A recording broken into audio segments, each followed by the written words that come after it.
Hey guys, how's it going? I am WWE Hall of Famer Lita, welcoming you to General Admission Wrestling.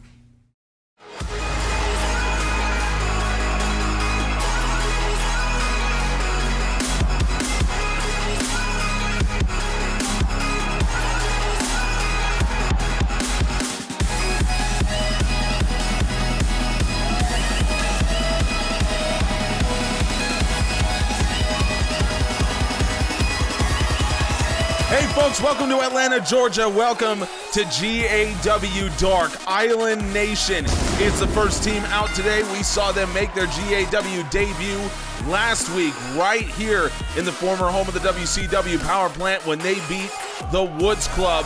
Now they're in for a very difficult challenge as they have to take on a team that they and no one else has ever seen together. We'll see those two in a second, but let's talk about Island Nation. We're talking about Eddie Tonga, Yamamoto, Kobayashi. These two guys, they are fast, they are fun, and they are terrifying. Speaking of fast, fun, and terrifying, specifically that third one, Chandler, Marcy, and Xavier Cross coming out. These two guys, as I said, no one has ever seen them team together, but they did actually train together for a brief period of time over in Second City Wrestling, and Xavier Cross was a tag team champion in Second City Wrestling as well. So a little bit of tag experience. Chandler Marcy, we know the level of talent that he brings to proceedings. He just beat Igris for his first GAW win last week, again here on Dark. So even though these two don't have the experience as a team that Island Nation has, they do have that killer instinct, they do have that ability, that athleticism, and that should help them here. They'll need the help as well. We saw Island Nation last week absolutely destroy the Woods Club. But Chandler Marcy starts things off hot with a street cutter. Woods Club are a highly experienced team. They've been around for a long time, and Island Nation just took them to the meat house. Kobayashi, big Uranagi Kobayashi, native of Japan, but he considers himself more of a global citizen. And he was born in the land of the rising sun. Snap power slam from him, but he has moved around just about everywhere on Earth. He's lived probably a dozen different countries, if not more. Tag in, here comes Xavier Cross. His first time in the match, and look at these two. That's a war ender from Marcy and Cross. These two guys immediately maybe calling their shot a little bit. We'll be seeing Isaiah Hannibal, one of the men who invented that move, coming in later as he takes on Lars Nightfall in preparation for his Raw title match. Here comes Eddie Tonga into the match with Xavier Cross, and he's immediately caught by a big lariat from the former hockey player.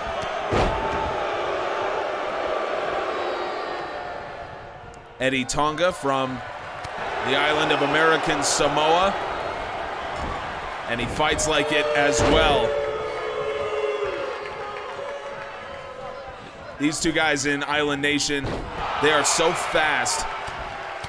They have so much ability, and they're so fun to watch as well.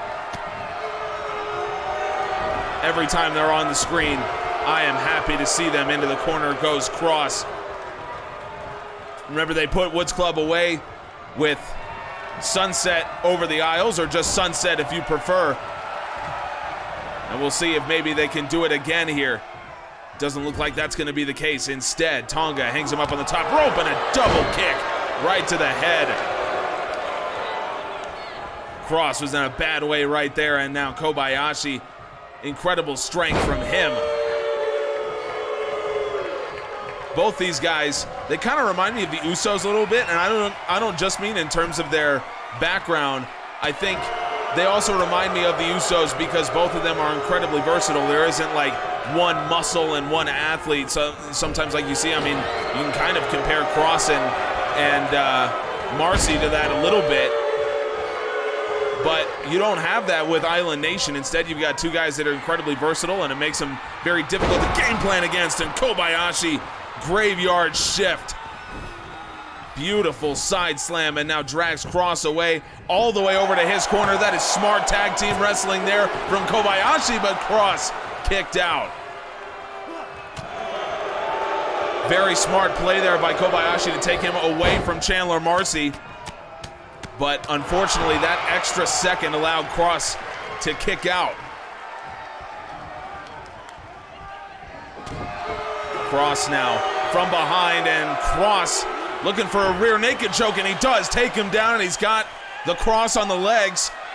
Not the Kronwald Hawkslayer, but still the rear naked choke. Always a dangerous submission, especially from Xavier Cross. A man who is adept, but Kobayashi just too strong for that. As I said before that, Cross and Marcy both come from Second City Wrestling. At least they train there anyway.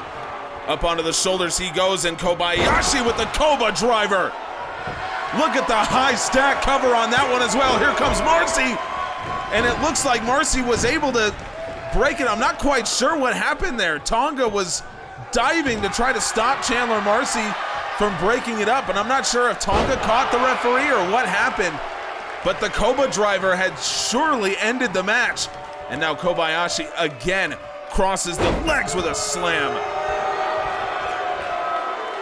It's got to be so difficult to game plan against Island Nation because you got two guys that are incredibly strong. You can't overpower them, but they're also great athletes, and they're such adept tag team wrestlers. And now into the corner, Cross understands the danger of being in enemy territory. He's been in this match a while, and he might be in a while more. Kobayashi catches the strike, looking for a belly-to-belly. Nice takedown to answer from Cross.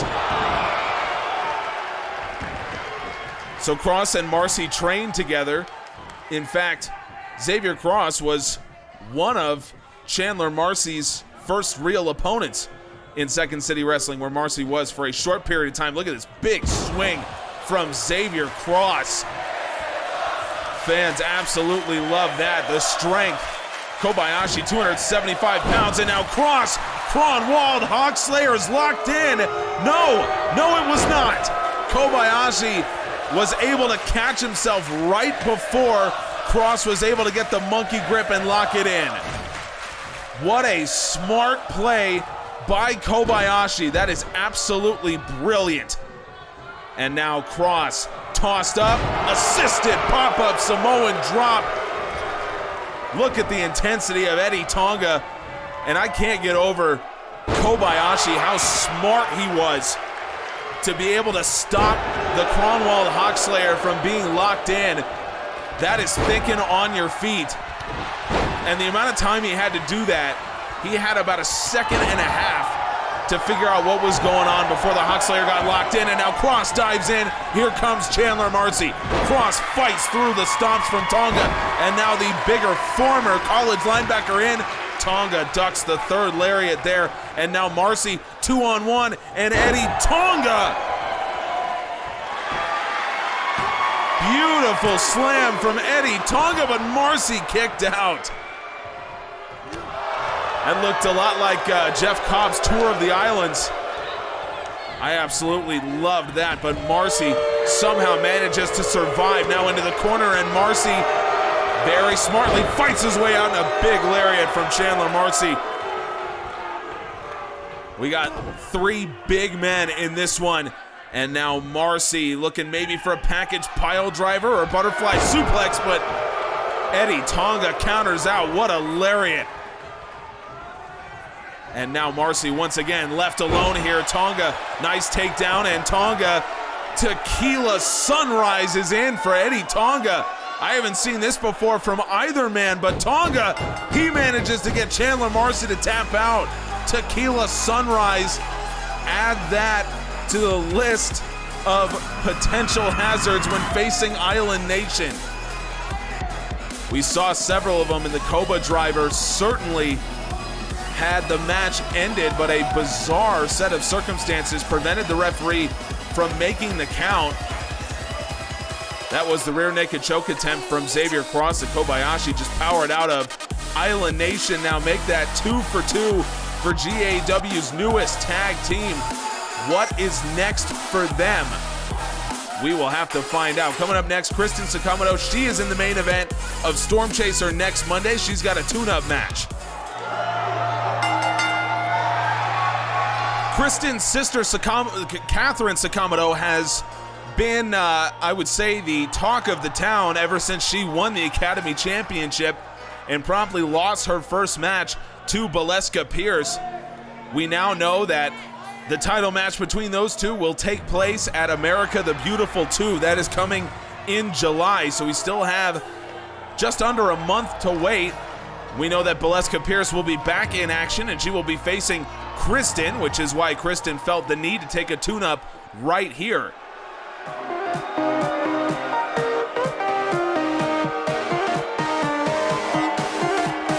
I gotta say, this is a pretty tough opponent to go against if it's just a tune-up match. Martina Del Sol, we know how good she can be, and we just saw her a few weeks ago here in Atlanta defeating Christine Buckley. So we know that Del Sol is a great talent. We know that she is an incredible athlete, former Olympian, and so it's a pretty tough ask here for Kristin, I think, to go up against Martina. But, you know, that is who Kristin is. Given her background, she is a fighter. So I don't think Martina Del Sol intimidates her at all. So we'll see if Martina is able to make her regret that decision. Well, you know, Valeska Pierce is going to be watching this one closely. Pierce, one of the smartest competitors in general admission wrestling, and she will know as well as anyone that Kristin Sakamoto is not to be underestimated, even if her record in GAW since she joined has been less than stellar. She is only 1-4 this season, and I think that has a lot to do with a completely new style of a lot of the wrestlers that Kristin was just not prepared for. Where Catherine spent a lot more time touring the world and seeing a lot of these different styles, Kristin spent a lot of time both in MMA and working with her trainer. Both trained under the king of strong style, Katsuyori Shibata. In fact, they were Shibata's first two female students. And Kristin admired Shibata to a great degree and spent a lot of time training under him. And I think that actually came at the detriment of seeing other styles. So when she arrived here in GAW, where she experienced styles that she had not seen under Shibata, it kind of took her back. And now Catherine looking for a rear naked choke here on Del Sol. She took the back and Del Sol is out. Catherine, talk about a statement given to Valeska Pierce. Kristin Sakamoto chokes out Martina Del Sol. It's actually the same way she beat her sister Catherine all the way back in the Storm Chaser tournament. And look at this, she doesn't even have to take her to ground for that choke. Standing up, she is able to grind the air out of the lungs of Martina Del Sol. And Valeska, you know she's watching, and this might be something that she's got to be aware of. She knows how dangerous Kristin Sakamoto really is. We'll see that match in the main event of Storm Chaser coming up next Monday.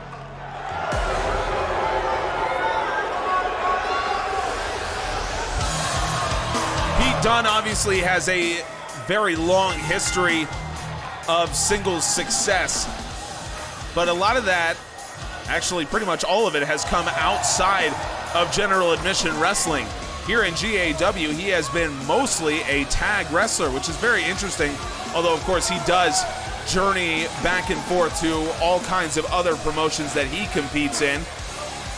So much like his countryman Pac, he has been known to appear on all kinds of different wrestling programs, a lot back in his home country, and even recently appeared a little bit on Impact Wrestling. Pretty interesting development for Pete. So all of that means that Pete has not yet had a singles match here in Season 2.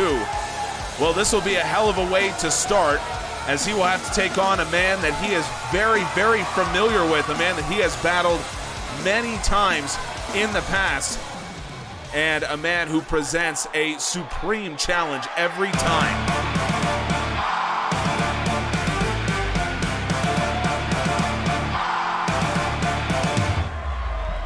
Yes, Will Ospreay, former Intercontinental Champion, former Cruiserweight Champion. Ospreay is a tremendous talent. I mean, what more can you say about him? I mean, we know what Will Ospreay has been about. We know who he is. We know what he's been able to do. We know what he's done to his body, the transformation to take himself to that next level. Of course, he was the man who very famously unified the Cruiserweight and Intercontinental Champions, so this is a guy you need to watch. And for Pete Dunne, it's a guy who he has been in the ring with on a number of occasions. Most recently, back in 2018 in IPW, the two fought. It ended in a double countout. They fought in about half a dozen promotions, I would say. Attack, TNT, Rev Pro, Over the Top. So these guys are very familiar with each other, certainly. But in the case of Dunne and Ospreay, what's interesting is all of these times that they fought, Ospreay with a moonsault didn't connect entirely, but he was able to get his head right into the shoulder blade. And that's got to hurt as well. So what's interesting is the last time these two faced off as singles wrestlers was before Will Ospreay made a lot of these transformations in his career, changed his body, changed his style a lot. So we do see, obviously, a little bit of that aerial assassin coming back, but what we see, I think, mostly in the case of Ospreay is a new, I guess you would say, way of looking at how he is going to approach his matches, how he's going to approach himself as a professional wrestler. He's gained some weight. We've seen him debut even a new submission move, the Chaos Theory, the modified Dragon Sleeper, and now Ospreay with a hanging neck breaker. Lots of velocity on that one, and Dunne kicks out. So this is a much different Will Ospreay than Pete Dunne would be used to seeing. Dunne, beautiful kip up into the head scissors. Pete Dunne, he's the same old bruiserweight that Will Ospreay will be used to. Master of joint manipulation. The man who causes more pain than anyone else. We know who Pete Dunne is. We know what he's about. Will Ospreay catches that leg, and now Ospreay, look at this, transition, single leg Boston Crab applied by Ospreay. And again, you can see just a little bit of a difference in mentality when it comes to the aerial assassin. The scary thing about Ospreay is he still has that athletic ability. He's still there. He can still do it. Pete Dunne a little bit too close to the ropes, and Will Ospreay makes him pay, hangs him up on the top. So he can still run, but we're seeing Ospreay take on a little bit more of a style more similar, I would think, to the Academy champion Kurt Andrews. Look at Ospreay, and a little bit of attitude as well. Big stomps right to the chest, and Pete Dunne, he's grabbed the ropes on that one. He doesn't even want to try to kick out. I think the pain in the sternum, in the chest area, too much for Dunne to try to wrench himself out of that cover. But I would compare Ospreay to the Academy champion in terms of incredibly high pace, but not exactly, a bunch of moves off the top rope and things like that. Just a very, very high-paced match. That's what Kurt Andrews is known for. That's what Will Ospreay has really turned his game into. Ospreay, Tower of London. He has used that to great effect as well. Combine that with the Chaos Theory, the Stormbreaker. He's done it all, and now Ospreay with a power bomb, beautifully done. And again, that's the strength of Will Ospreay. That is what he has added to his game. It's why he's been so dangerous. This is the kind of preparation that he made, the transformations that he made in order to win the Intercontinental Championship, and they have really worked for him. Ospreay out of the corner, another Tower of London. He picked Pete Dunne up right after the last one. This time he's not even going to mess around with it. Hooks the leg, and Will Ospreay has defeated Pete Dunne. That's a big win coming back for Ospreay. Talk about injuries. We were talking about him when it comes to, I believe, Martina del Sol. We were talking about that. she's had to deal with some injuries, and Will Ospreay's had to deal with some injuries as well. He made his return from injury last week on Dark and lost in a very competitive match to Cody Rhodes.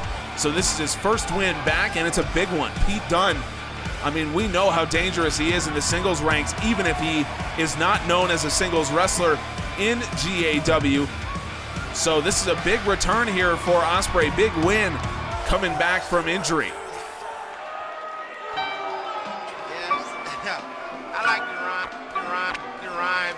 All of us are. Seth Woods in the ring here against the man who just found out that he has a Herculean task ahead of him. Ulysses Sky found out on Monday that he's going to have a best-of-7 series with Derek Cole starting next week on Storm Chaser. This is a huge endeavor for Sky, and it all happened because the two had been entangled in a rivalry of sorts, and we thought that it had ended in a no DQ match a few weeks ago right here in Atlanta when Derek Cole defeated Ulysses Sky, but Sky decided to come back. He tried to cost Cole a three-way dance this past Monday. It didn't work. Cole was too quick, and he ended up challenging Sky afterwards, and this is what we get, a best-of-7.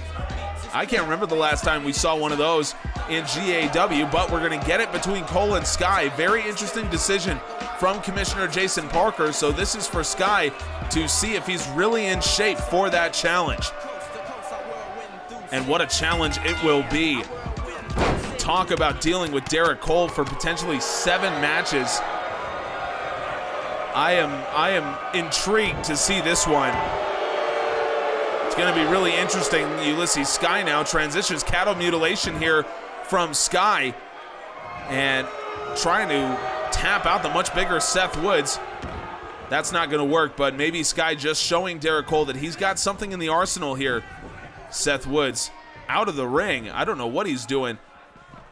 Ulysses Sky, he wants none of this. This is a much more committed, much more dangerous Ulysses Sky than we've seen in the past, and I think if nothing else, Sky knows the threat that Derek Cole poses. So you can't take that away from him at least, but I hope that we will at least hear from Ulysses Sky when it comes to, why he decided to re-engage Cole, trying to get involved in that three-way dance from earlier. Because we know what Cole wants. We know that Cole just wants to make a name for himself in GAW. But what does Sky want from all this? That's my question. What does he have to gain? That's what I want to know. Seth Woods not too concerned about that, and Woods has apparently been dragged into a fight, and Sky might regret it. Woods with a backdrop on that apron. And Ulysses Sky, he's going to have to use his quickness, and I think this is a pretty good tune-up for Sky. Obviously, Seth Woods is bigger than Derek Cole as well, but both Woods and Cole have a lot of strength. They are exceptionally strong and athletic. And now Ulysses Sky, look at this. Crossface, and look at how Seth Woods is bent up by Sky, able to free himself. But I think that's why this is really valuable for Ulysses Sky. The strength of Seth Woods is pretty similar to what we see from Derek Cole. So I think that's why Sky could really benefit from this match, working against someone as strong as Seth Woods. It'll prepare him for what he's up against starting next Monday. Sky, boot to the gut, maybe looking for a power bomb, but Seth Woods too big for that. Again, that's something we'll probably see from Derek Cole. He's going to be strong enough to avoid some of the attacks that have worked for Ulysses Sky in the past. So that may be the case going forward. And now Woods with a pile driver. Wow. Absolutely stuffed him with that pile driver, and Sky kicked out. Seth Woods thought he had it right then and there. This is, again, something that Ulysses Sky's going to have to work on. Derek Cole's going to put him in a whole lot of dangerous situations. Spinning heel kick from Woods, caught by Sky. Cole is going to put him in a whole lot of dangerous situations. So is Sky going to be able to think on his feet? And when he needs to, is he going to be able to kick out when his back is against the wall? And certainly on that one, he showed he can. Now Ulysses Sky with a Death Valley driver. That's something he's going to need to have to employ. We've seen that before. We've also seen the triangle armbar from him. I would expect that maybe we'll see him use that against Cole as well. And then, of course, the always dangerous Sky elbow. Is he going to be able to do that? Look at this. Sky, Death Valley driver again. Hooks the leg. And no, Seth Woods kicked out. Dangerous Death Valley driver from Ulysses Sky. But again, he's going to have to stay with it. Seth Woods able to free himself in a kitchen sink. Look at the distance. That's the power of Seth Woods at work right there. Tag team veteran, but we've seen him have success in the singles ranks.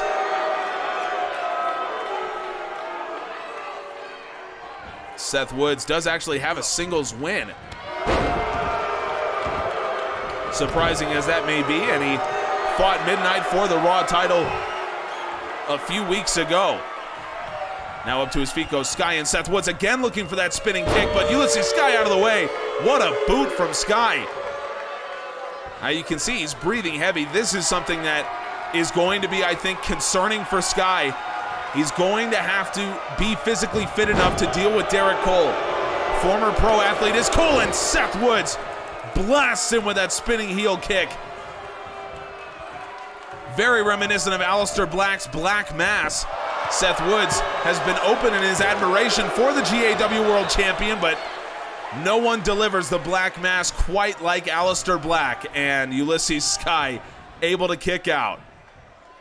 So Seth Woods really testing Sky right now, and I think that's what Sky needs, if I'm being honest. This is what he needs. This is what he has to be able to show, that he can deal with something like this from Seth Woods, because you know Derek Cole is going to put him in very dangerous situations. He is going to put Ulysses Sky's back against the wall. So how will Sky be able to deal with it?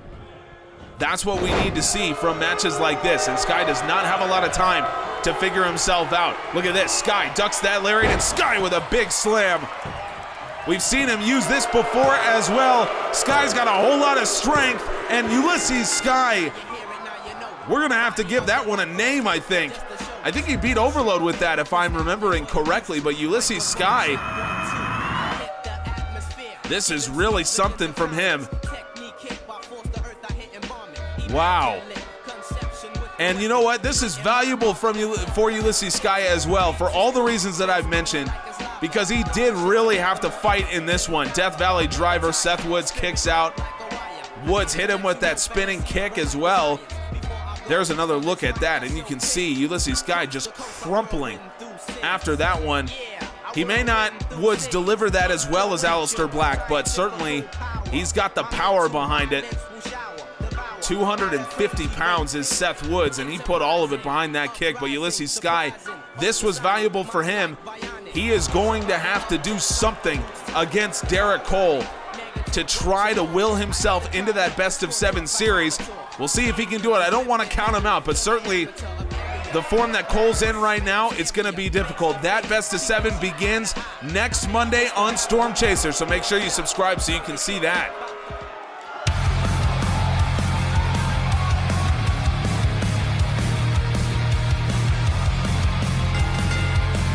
Cody Rhodes has been on the forefront of a lot of people's minds as of late, whether it's his battles with Walter or, of course, his apparent sort of friendship with Aleister Black. Cody, we last saw him last Friday on Storm.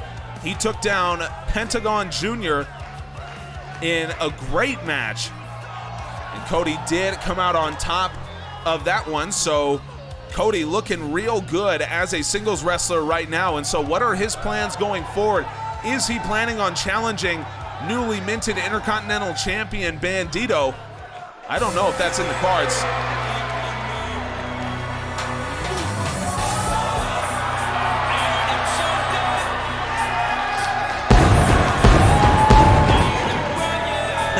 I'm sorry, I had to pause. I love Kofi Kingston. I love when he makes his entrance, because whether it's in front of a few hundred here in Atlanta or tens of thousands wherever he is, you can just hear the reaction for him. You know how people feel about him. We know how great Kofi Kingston has been in the past. And of course, former Intercontinental Champion. I mean, his record really speaks for itself. So this match here, Kofi versus Cody, this is kind of a dream match in a way. It's kind of interesting to look at these two guys, their background, where they've been, and certainly their two styles. And you listen to the fans. I mean, everyone loves Cody Rhodes, but Kofi Kingston is just on another level when it comes to fan support, as we know, hanging neckbreaker from Cody. Both these guys may have Intercontinental Championship aspirations now.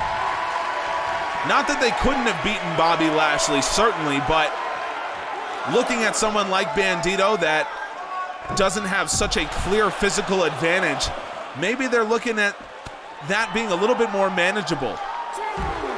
Cody's been able to beat big men in the past. Kofi Kingston his game is just not tailored towards bigger men, which is, I mean, that's totally fine. Kofi's obviously had a tremendous career in pro wrestling, so that's not a knock on him. That's just my interpretation of his style of wrestling. And Cody, sort of a similar problem. I mean, he's dealt with bigger men before, but he doesn't have a game that you would think works great against bigger wrestlers. So all of that is to say that the matchup just wasn't there against Bobby Lashley, but maybe it is against Bandito. So maybe both of these men do have eyes on Bandito's Intercontinental Championship. And in the case of Cody, or in the case of Kofi rather, it would be his second reign with that title. He was a fan favorite champion at a time when things looked pretty dire for GAW. In fact, Kofi was the first casualty of the war with Alpha. Now Kofi with a boom drop. That's a big leg drop right on the ribs of Cody Rhodes. Kofi was the first casualty of that war. Matt Hardy, we learned, was the first to join the evil forces of Alpha. And he used, trouble in paradise from Kofi. Absolutely out of nowhere, Kofi Kingston lays him out. And Kofi, just like that, he's got the leg hooked. Kofi Kingston has won. Look at how dangerous the trouble in paradise is. And the fans get what they want. Kofi Kingston walking out of here with the win. That is big time from Kofi, who we've seen in Atlanta a couple times. And again, just can he get himself to that level when he was Intercontinental Champion? Last time we saw him, he took down Adam Cole with that same move. So can eventually the Trouble in Paradise land against Bandito? And will it mean a second Intercontinental Championship reign for Kofi Kingston? I think a lot of these fans would love to see it. As much as they love Bandito and LAX, I think a lot of these fans would love to see Kofi Kingston be champion again. Maybe that's in the cards.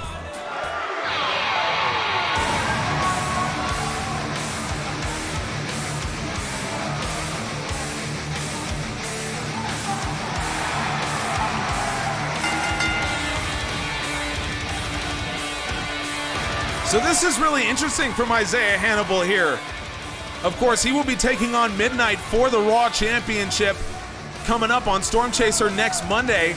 This is actually music that he used to use and a look that he used to use back when he was primarily a singles wrestler. So there was a time when Hannibal and Vic Cassidy were going their own separate ways as singles wrestlers on the underground.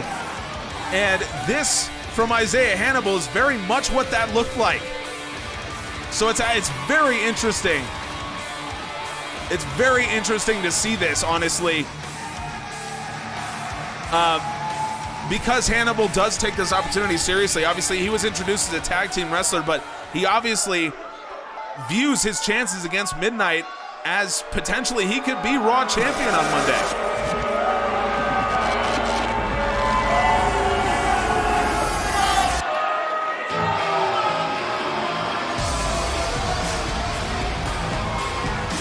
The last time we saw Lars Nightfall, he was fighting Kurt Andrews for the Academy Championship a few weeks ago. He came up just short in that match, but Andrews showed him a lot of respect. Andrews knew that Nightfall presented a major threat to his championship, and to Nightfall's credit, he proved him right. Nightfall was a serious threat in that match. Ultimately, Andrews got the job done, and Nightfall back to the drawing board a little bit, but here he is back looking as terrifying and intimidating as ever. And I gotta tell you, we've seen several what you would call tune-up matches here on Dark. I wouldn't necessarily call them that, but whether it's Kristin preparing for her main event or Ulysses Sky preparing for his best of 7 series, Isaiah Hannibal preparing for the Raw Championship by taking on Lars Nightfall, one of the most terrifying men in the company. That is ballsy, to say the least, from Isaiah Hannibal. Let's see if he can get it done here. Lars Nightfall is as intimidating as a man as you could ever see. Let's see if Hannibal has what it takes. Hannibal, a big man in his own right, but anyone will look small compared to Lars Nightfall.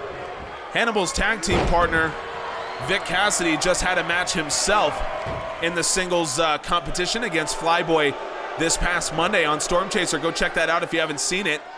It's a pretty interesting match, as Flyboy had to pull out some very unique maneuvers from him against Cassidy. So it's kind of interesting, these two. They fought for the tag team championships against the Titans at first, and after that, it seems like they've been experimenting a little bit more. We haven't seen them really as a tag team since then, which is really interesting, I think, because, I mean, the Titans, we know what Leiter has done. We know what he's about. And it's no shame in losing to them.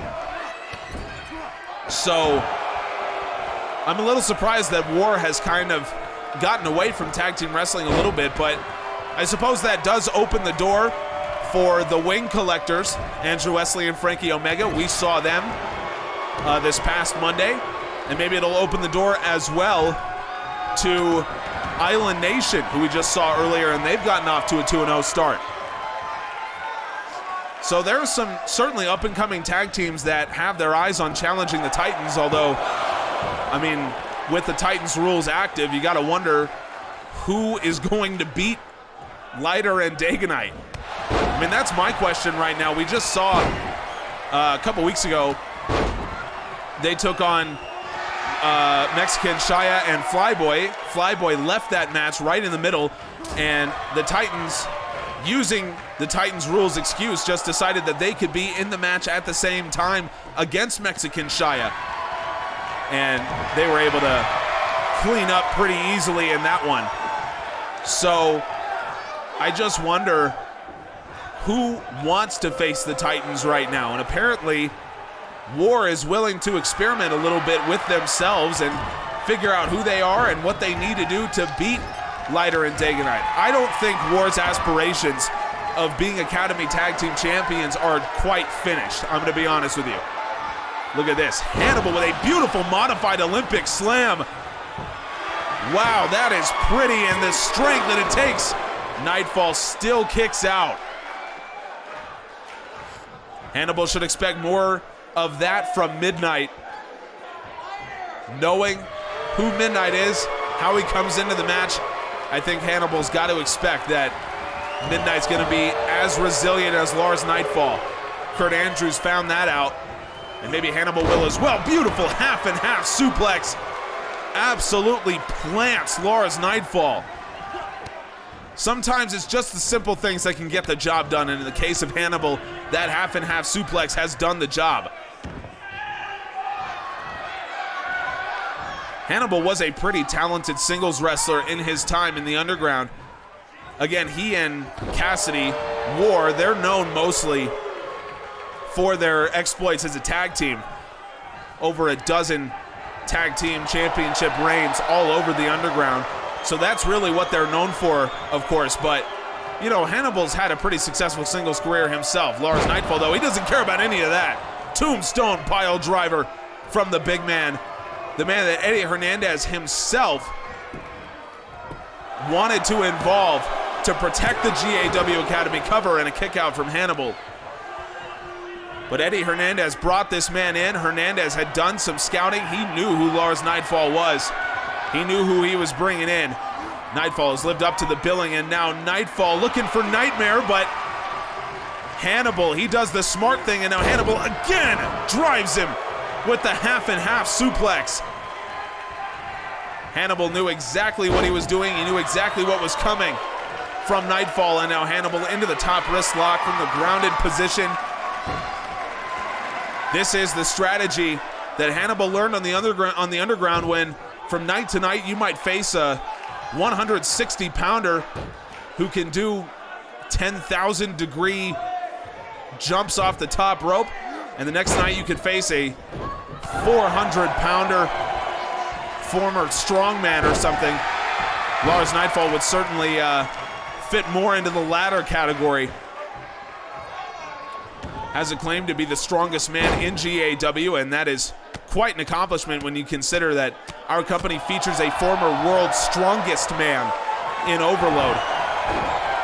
Lars Nightfall, I think, challenges Overload pound for pound in the strength department, and we saw it when the two fought each other.